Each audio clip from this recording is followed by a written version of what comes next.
Hi guys, అందరు బాగున్నారా? ఈరోజు మనం ఆనియన్ పచ్చడి చేసుకుంటున్నాం. అది ఎలానో చూసేయండి. ముందుగా మనం ఎండుమిర్చి, ఉప్పు, ఆనియన్స్ కచ్చాపచ్చగా గ్రైండ్ చేసుకోవాలి. ముందుగా మనం ప్యాన్ తీసుకొని అందులో 4 టేబుల్ స్పూన్ ఆయిల్ వేసుకోవాలి. కొంచెం ఆయిల్ వేడెక్కాక పోపుకి కావాల్సినవి తీసుకోవాలి. ముందుగా కరివేపాకు, శనగపప్పు, మినప్పప్పు, జీలకర్ర, ఆవాలు, ఎండుమిర్చి ఇవి తీసుకోవాలి. ముందుగా మనము శనగపప్పు, ఆ తర్వాత మినపప్పు కూడా వేసుకోవాలి. ఇప్పుడు మనం ఎండుమిర్చి వేయాలి.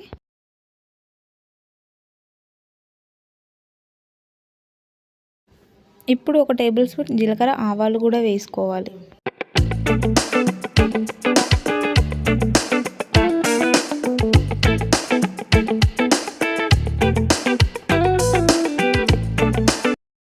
ఇప్పుడు మనం కచ్చాపచ్చాగా దంచుకున్న వెల్లుల్లి కూడా వేయాలి.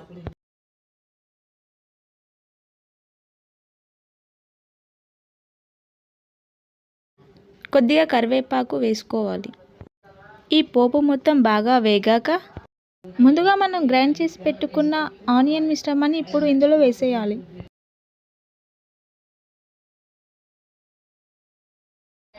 ఇప్పుడు దీన్ని మొత్తం బాగా మిక్స్ చేసుకోవాలి.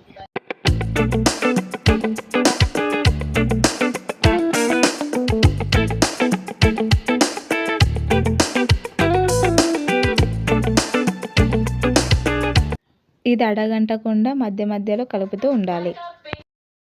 ఇంతే అండి, ఎంతో రుచికరమైన ఆనియన్ పచ్చడి రెడీ అయింది. అలాగే మీరు కూడా ట్రై చేసి తిని ఎలా ఉందో మాకు కామెంట్ బాక్స్లో కామెంట్ చేయండి. అలాగే మా ఛానల్ లైక్ చేయండి, షేర్ చేయండి, సబ్స్క్రైబ్ చేయండి.